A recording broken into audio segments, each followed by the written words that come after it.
welcome to Hope. Hey, lovely Jenna.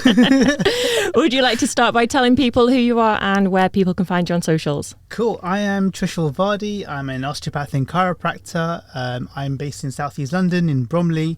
You can find me at Trishul Vadi, so TRISHULVADI, or also my clinic is called Avid Clinic, so at Avid Clinic. And I've got a goodie bag as well. I'm very excited to have a nosy at that in a minute.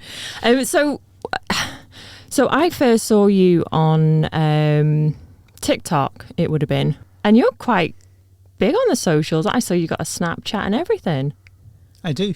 Doesn't everyone? I wouldn't have a clue what to do with Snapchat. Oh, you just post stuff. No, I wouldn't have a clue. To me that's very down with the kids. I wouldn't know what to do. So would you like to tell people what it is that you do on TikTok? I literally just crack spines, mic them up, crack them and post them, and then do that again, rinse and repeat. I was just about to say, do you mic them up? Because they are. Yeah, so it was really cool actually. I didn't used to mic them up. I used to just post on TikTok when it was very new, maybe 3 years ago. And I was very fortunate that somebody at TikTok HQ found my content and got in touch with me. And I was part of a group of creators on TikTok who were invited to HQ to network with each other. And some of the feedback was like, hey, do you know what? Have you thought about putting a mic on there? I'm like, oh, okay, I didn't. And, you know, some of these creators are big names on other platforms. And it was just great to be in a group where people had been doing this as their main profession. Like, that's not my main job. And to learn from them how they do it, what they do, and to be almost be assumed that I was like them. And I was like, I'm just like a little nobody, like, really. But it was really cool. So I started miking people up, and then the cracks sounded louder, and people were like, oh, make them louder. I'm like, I don't know, it's a thing. And I mean, genuinely, clinically, there is no difference if the crack or the pop is louder or softer. It makes no difference in terms of effectiveness of the technique. It's just, I think, from a viewer point of view, it's just quite exciting for those people who aren't in that profession to go, oh wow, that was loud, that was a good one, wasn't it? You know, that kind of thing. So yeah. And just for people that don't know, what profession is that?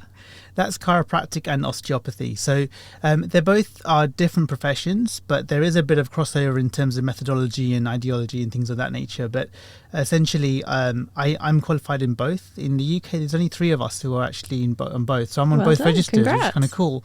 But I didn't do it for that reason. I just genuinely studied both and registered both just because I was just trying to figure out how to help people more and try and find a way that I can just serve better and just checking my posture now. I know, I'm silently judging everyone's posture constantly. It's like I have x-ray vision, right? Because yeah. I can just see, you know, like the airport ones when they go past through the airports, you can just see the skeleton or whatever, like yeah, I just tweet this and I just tweet that. That's right, exactly. Yeah. Or if you see someone walking with a limp, you're like, oh, I could do something with them, you know, but like, oh, you know, it's just like, it's not the right place to kind of follow people around being in public. No. So the 3 things I wanted to talk to you about there was 3 B's. There was back, book and business. So what was it that got you interested in working with people's backs and bones? So it started when I was around 8 years old, and long story short, I wanted to always help people, and I was looking at various healthcare professions. And then I kind of lost my way with that for a little while. And then when it came to choosing what I need to study for A-levels, my mum and my brother both were going to see an osteopath. And my mum said, do you know what, you might like this. I said, I don't know if I want to touch people. I don't know if that's going to be like, it doesn't sound cool. But anyway, I went along with an open mind. And the osteopath they went to see was very lovely. And he said, look, if you're interested in this sort of thing, why don't you go along to one of the colleges and go observe and go to an open day. And so I did. I took his advice and went to an open day. And the next thing I knew, they'd invited me in for an interview. So I went along to the interview. Next thing I know, suddenly I've got a place. So then I went along, and like suddenly I was day 1 of university 1. Like I was like, oh my gosh, I'm here now, you know. So it's one of those things that I think it sounds all woofy. Oh no, what's the word? Woo woo. Woo woo. That's the one. It's a bit woo woo, where it's like suddenly it just life flowed. I didn't have to really try too hard in those initial stages, and ever since then it kind of just kept unraveling itself, and I've loved every minute of it. It's just been so exciting, and some of the stories that you hear when you speak to people about how their experience has been with us, and like, by the way, I'm not here to say, oh my gosh, I'm amazing. I'm so excited and fortunate that I've been able to use this skill and be able to help people. I've not made up this skill. I've been trained in it. You know, it's been... How long is the training? It's quite long, isn't it? It's 4 years full time. I did it twice. So, so yeah, it's been really exciting to help. And some of the stories that you hear, people who have been suffering with aches and pains for so long and think it's normal, or it's like I can live with it, until they can't. And the knock on it has just to their lifestyle, to their loved ones, and so on, is really profound. And it's only when I started really asking people for like a testimonial and putting them in front of the camera, they started telling these stories of like, wow, that's the effect that we're having. Like, that's huge. Like, oh, I tell you the effect that it had on me. So I'm not fortunate enough to live near you to come use your services, but my husband, so he does Brazilian Jiu-Jitsu, and he uses, I don't want to say which one it is now in case I get it wrong, like locally. So there's going to be lots of people judging me now. So the dog was sleeping in the bed, and she took up a lot of space, and my head must have fell off the pillow like overnight. And honestly, the pain I've never experienced pain like it. And then the headache, and I just wanted to vomit because it was so painful. And then Rob was like, oh, why don't you go and see Dave? And I did. So it was very painful because I'm just the worst patient ever. Like, I'm such a hypocrite, you know, like I tell people to look after themselves and I'm a nightmare.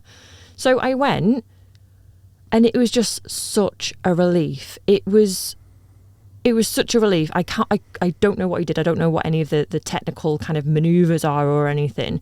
But like, you know, when they do the neck, and then he did something on my back, and then like he had a towel, and oh my gosh, I don't think if I'd have gone like to a GP and then had, you know, pain relief, that it would have improved at all, to be honest, because it would have just been masking the pain. So I can absolutely say that I have benefited in a very short space of time from it. So that's my story. And yeah, I can imagine the stories that you get, and it does make you feel good when you've helped people, doesn't it? When 100%. I mean, that's why any of us, like, as you know, clinicians, why do we get into this work? Is because we just want to help people genuinely. At the heart of it, that's what it is. And it's interesting you mentioned GPs. There's sort of some historic thing that there's a bit of rivalry between the two. And actually, I've never experienced that really. What I've found is that I know loads of GPs personally. I know loads of nurses and dentists. And I found that it's a challenge. Well, GPs who are within the NHS structure have to follow certain protocols within the NHS, which is fine. It's just not the same, you know. And so I'm not even bashing the NHS, by the way. I'm just saying it's just different. And so if somebody doesn't find their solution one way, there's more ways than one way to find health, you know. And especially in this country, I find it's really interesting because we have this mindset of, okay, NHS is the way to go down health, but there are other ways too. And I think it's fascinating when you go to other countries and they have these professions. Sometimes they're the primary clinician, and I've got patients who now will come to me before anyone else, going, I just want to check with you, what's this going on here, what's going on there? And you know, there is certain things are within my remit, and I've got to be very careful and go, oh, you know, honestly, I think you should go here or should go here, or I wonder whether we could do this with you and help you out with that, you know. So it's being mindful that, yeah, of course we can do lots and help lots of people, but at the same time being mindful that what if, you know, I've got to make sure that I make the appropriate referral at the right time too. And by all means, that might be to a GP. I mean, I've got lots of patients with GPs, and I see their families and so on as well. So it's really cool. My wife's a dentist. My dad's a pharmacist. You know, like You've got great teeth. Well, thank you. I think that's why she's married me, I think. That and warm hands. There's a two reasons apparently. So, yeah. So I think it's really interesting and fascinating to see how it's really like being part of a whole healthcare, you know. And often I say to patients now, when they come to me and say, oh, I went to my GP, why didn't they tell me this? I'm like, well, it's not the GP's fault. And I kind of joke with them, like, if you had tooth pain, would you go to your GP? Like, no, go to the dentist. I'm like, if you've got back pain, come to see us then instead of the GP. Yeah, because I mean the GP is a general like they're generalist. They know a little about a lot of things, whereas you're a specialist. Right. Do you think that that's changing because of social media, with people finding different routes and paths for their health, becoming more aware of things? Yeah, so I've been qualified now 16 years, and initially I remember even like 20 years ago was when I was like, my first term at university. People were like, what are you studying at university? I'm like, What university did you go? So I went to what now is called the University College of Osteopathy. It was called the British School of Osteopathy back then. And it, is that local? It's in London Bridge. Oh, okay. Yeah. So I had to explain to people what osteopathy was back then, whereas now I think people have an idea at least of roughly what it might be, and at worst. So I think over time, a number of things have happened. Either it's been more awareness. I think social media has helped. The internet's definitely helped. More people have received osteopathy or know someone who's had osteopathy or chiropractic. So I think from that point of view, it's been really useful. But also it can sometimes work against us, because I have often people going, I just want my neck cracked. I'm like, well, maybe fair enough, but actually, what if I need to do my due diligence and find the root cause of it? And maybe that might be elsewhere. So it's a little bit of both, I think, in terms of taking time to go, well, is this person's diagnosis right? Is a root cause of the problem in where they think it is, or is it somewhere else?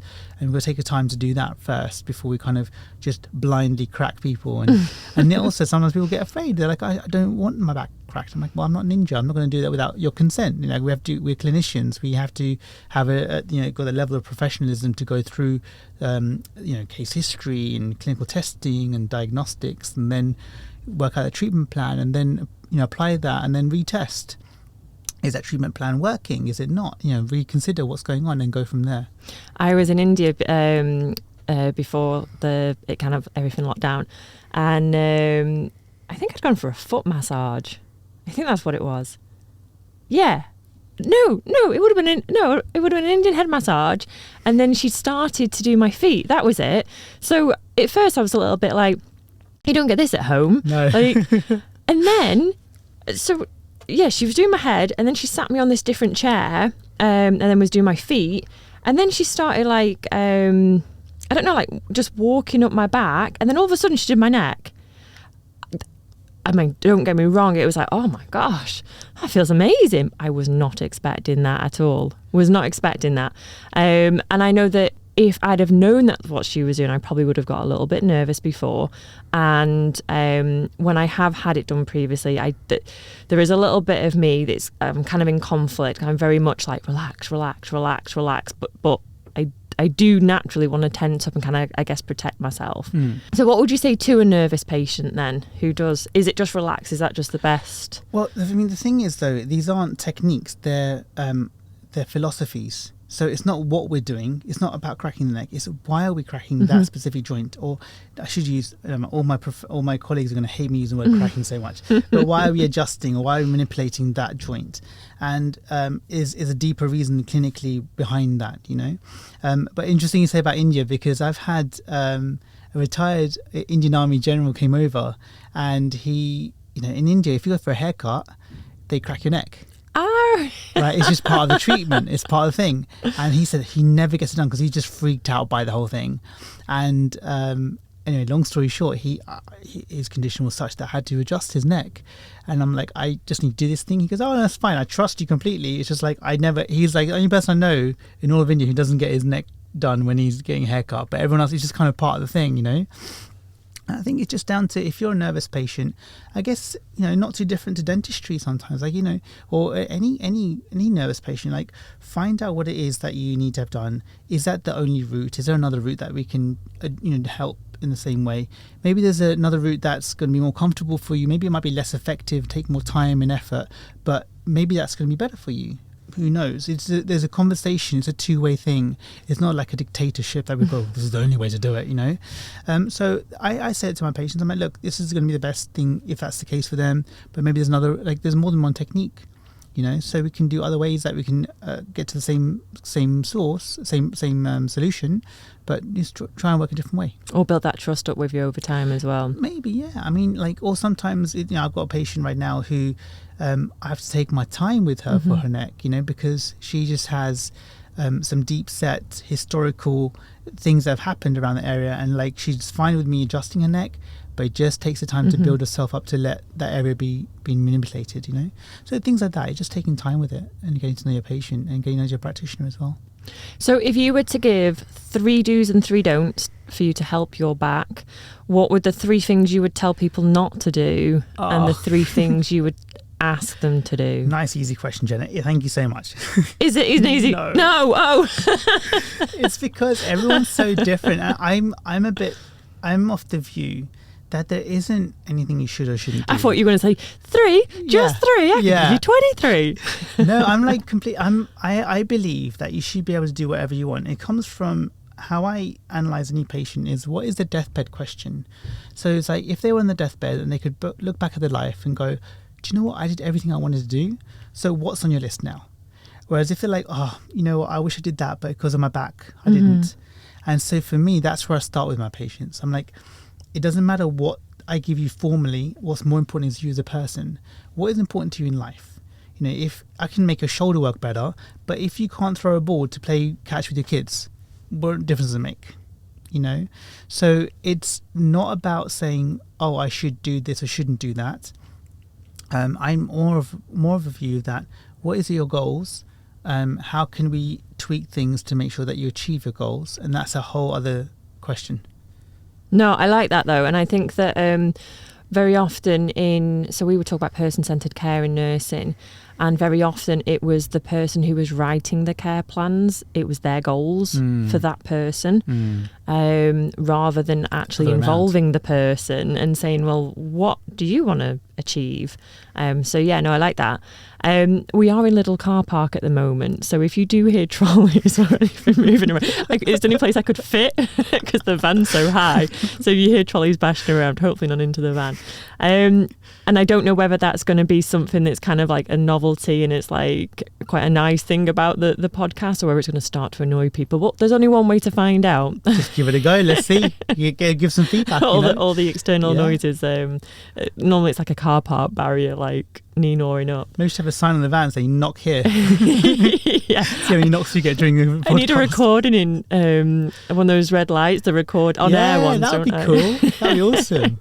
I've often actually thought about doing that in my window for the clinic, saying, I got the idea from what's that donut company, Krispy Kremes, where they got freshly baked donuts coming out the oven.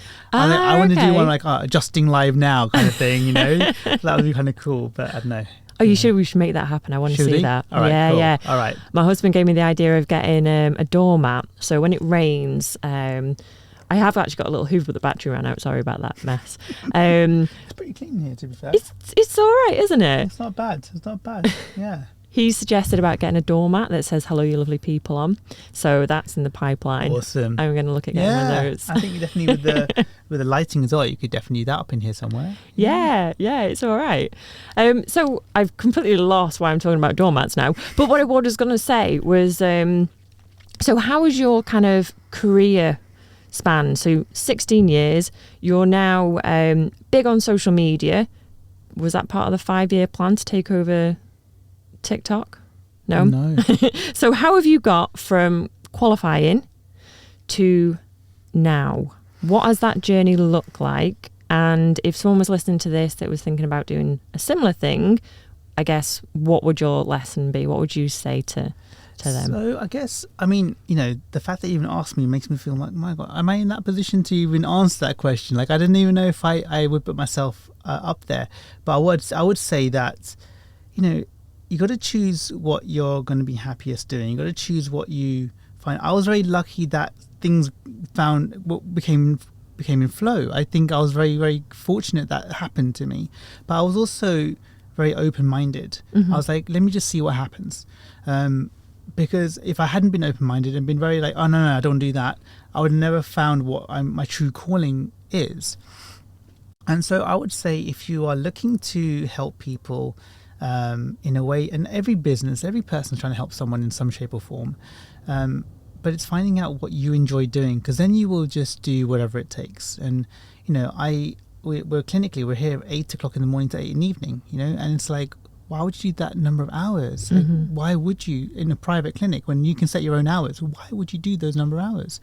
Because you get addicted to helping, you get addicted to the success stories, you get addicted to knowing there's solutions out there. And even people you can't directly help, like I get so obsessed with not letting them go, going, right, let me follow up with them. Did they get on okay with that person I referred them on to? How are they getting on with that? Cool, they're good, fine, that's okay. Or they keep in touch in other ways and go bring in other referrals or things of that nature. So I think it's about, you know, it's a very generic answer, I guess, in that, or cliched answer, which is like, you know, find what you really enjoy, find out what your goals are, in terms of your lifestyle goals for yourself as well. Like, what do you enjoy doing? I always wanted to work in this sort of profession because I thought if I ever have a family, then I could like take off time and do sort of, and that was a very naive view on the world, because actually it's not that easy. But certainly it's important to be able to just be open and work at it, like be able to work whatever you do, you know. It does take hard work, it's not easy. No, Nothing's and I easy. think, is it that success iceberg, and people don't always want to see it, you know. People don't want to see the grind. And I know that when I started, so I always knew that I wanted to be my own boss. I don't know, I just question things differently than other people, and I guess I didn't really feel like I kind of slotted in, so I kind of wanted to be self-employed. I also don't like being told what to do, so I kind of wanted to sort my own hours out and things. But there was a point where I was sleeping in the car, because when I was driving up and down, we were trying to save money on hotels. So I'd leave at like 3 o'clock in the morning, drive up to Scotland, you know, have a couple of hours in the car with a pillow, go and do some work, and then drive back again, because we wanted to save money on hotels. And I don't know, I think some people don't necessarily want to do that. That's not a priority for them. And I think what you were saying about kind of like flowing, and it just being like, obviously it wasn't easy, but it not being a struggle. And I think when I found things very, very difficult in life, it's because that wasn't where I was meant to be. Right. And I don't mean difficult as in that was a challenge that really took some brain power. I mean, where it feels like everything's just going against you. Yeah. And I do feel there's almost something where you do just have to like kind of like relax and think, actually, is this the right path, or am I just gripping onto it for dear life? And another path. When do you give up, or when do you keep going, you know? And yeah, you're right. And I think even like when people go, oh, like, so you've done both chiropractic and osteopathy. But when I look back and I think, do you know, I was still running the clinic as an osteopath down here. And then every week I would leave home at like 5 or 6 a.m., get to Oxford just to beat the rush hour, get there for around 8 o'clock. We'd have an hour meeting with the, you know, when I was studying chiropractic there. We'd do an hour meeting, and then we'd see patients from 9 to 1. We had 1 to 5 lunch break. Then from 5 till 9, I'd see patients. Then from 5 to 11, travel back, and then I had to like see my own patients in my own practice the next day, and then do that a week in, week out for ages. And it's just like, that's hard. Like, that's not easy. But it never felt hard mentally. It felt hard physically, because it's just time-wise it's exhausting. But you still drive to it. And I think it's about, someone put it really well online recently, where it's that you choose your hard. Your success Jordan and your Peterson. failures. Yeah, it's both hard, but choose your hard. And I think that's so cool. I love the way he put that, for sure. That it's like, it's none of it's easy. No. It looks easy from the outside. And the iceberg thing you mentioned, so funny. The chiropractors use that a lot. We talk about the tip of the iceberg being like pain and your symptoms, all that, but the deep down below that, it's all the health problems that you didn't know you have. Yeah. And I think as well, people don't realise that you might have pain in your shoulder, but you mentioned limps before. It might be the shoes that you're wearing. Yeah. And I think sometimes people don't realise that, oh gosh, if I don't get this sorted out, it could be something as simple as changing my shoes, or looking at the what the type of soles that I'm wearing, or because I know when I did Hadrian's Wall, so from one of my dog's birthday, we did Hadrian's Wall, and I wasn't prepared for how much the walking through Newcastle impacted my hips.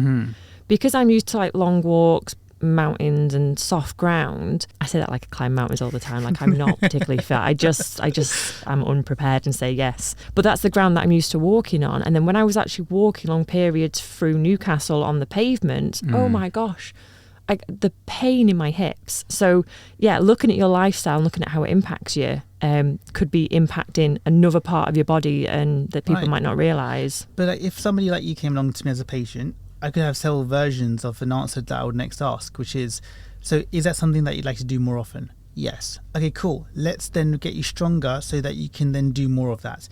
If the answer is, no, I do it once or twice a year. Cool. Let's then make it so that you go and enjoy it, suffer for a week, and then you can do it again. Like, it's cool. It's fine, you know? Because you will. Like, any professional marathon runner is sore for a day after. It's just how it is, right? It's not like they have this blissful, oh yeah, they can do it all day now. I mean, there are some crazy people who do like 2-3 marathons a day. Yeah. I don't know how they do it, but they're suffering. It hurts, right? And so it's not like it's going to be, I think pain is misunderstood as being a thing that we should avoid.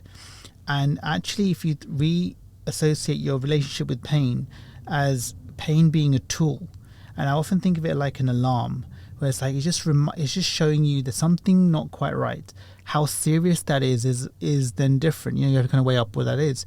But the alarm is to notice what's going on, and then to decide, okay, is this a serious problem? Is it something that's going to go away? And then working out how much attention you need to pay to it, what action you need to take for it. As opposed to, I don't make my patients pain-free. I make their bodies work better and things become more efficient. There's a difference. And that's another thing as well about expectations and meeting expectations. So if someone comes and says, I want to be pain-free, you know, you might be that company that says, yeah, we can do that. But then your customer's going to be very unhappy and probably complain. You're not going to enjoy your job as much. Whereas I do think just having that conversation initially to say, yeah, you might not be pain-free or you might be, but then it might start to come back after so many days, weeks or whatever. And I think just meeting those expectations of, one, what you can achieve realistically, and two, what is it that your patient's after. Because I know at our work, sometimes we have to tell customers things that they don't want to hear. And it can be an uncomfortable conversation at first. But if we can't meet their expectations, there's no point even going any further. No. And it's like, you know, I think one thing that's not so understood about osteopathy or chiropractic is, just like with nursing, just like with the GP or the medical profession, just like with pharmacists, we're evidence-based. So we have to, everything that we recommend, everything that we do, there has to be some level of research or thinking behind it, rather than just blanket doing something and hoping for the best. There's actually one of the reasons why I think the professions have become so much well known is so much good research is coming out globally now about what protocols work best and how best to treat certain things. And so by doing more of that, that's what we've done. And especially because my dad's a pharmacist, I've kind of been in that kind of, but how do you know that works? And it's like, okay, but there's data behind it. Like, cool. So then you've got something to hang your hat on and then go from there and then tweak as you go along if it doesn't work. But at least you got a good idea of how things are going to work. And I guess that's what my thing over the last 16 years, to answer your earlier question, is if someone wants to be successful, you just start there, look at the research, apply the research, look at your own results and go, okay, cool, that works well. I don't like that so much. So do more of the good stuff. And over time, you'll end up being as close to, no, someone's perfect, but as close to your perfect that is. So I think that's my secret sauce. And listening to your patients as well. So you're doing the testimonials, the videos, like listening to what they've got to say.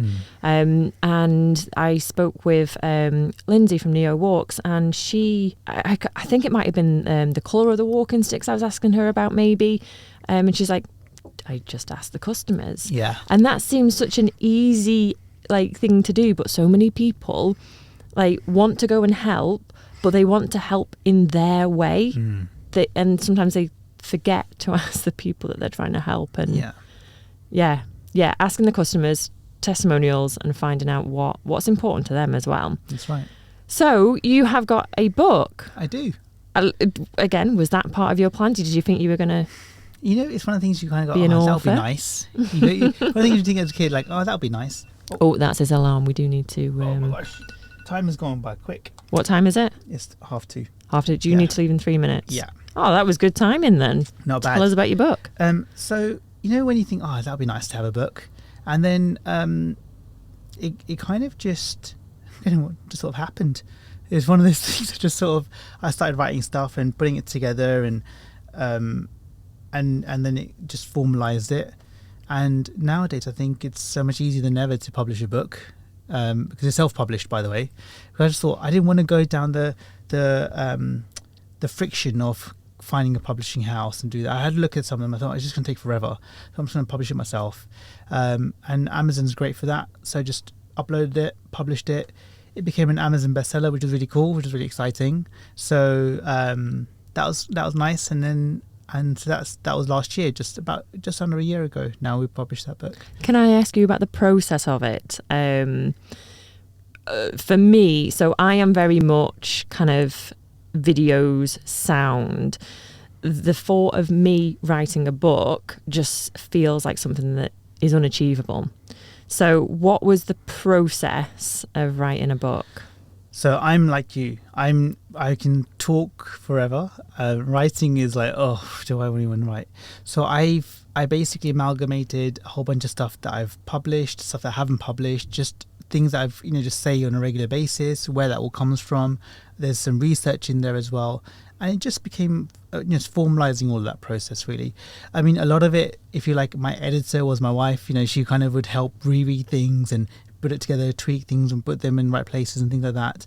But I think it's not easy, and so it's just kind of one of the things that, again, choose your hard, right? Mm-hmm. But I felt like it was the right time for me. I felt like there was things that I thought, last year was 15 years I've been qualified. I feel like I've got things that I want to just succinctly put into a place where I could give it to, and I wrote it particularly for lay people. I wrote it for patients. I wrote it for the public rather than for professionals, just to kind of go, this is kind of why we do what we do, the way we do it. And then some things in there that might not be like mind-blowing, but just reminders. Like, hey, that's the kind of the right thing to do. Like, why we should drink water. Not just, oh, we should, but why we should drink water on a regular basis. Why rest is important from a energy point of view, but hormonally as well. Why is that important for your health and the longevity of it and all those sort of things. So those things are just sort of summarized in there as a way to go, okay, makes sense. Have you got the book? Are you going to do another one? I don't know. It's a lot of work.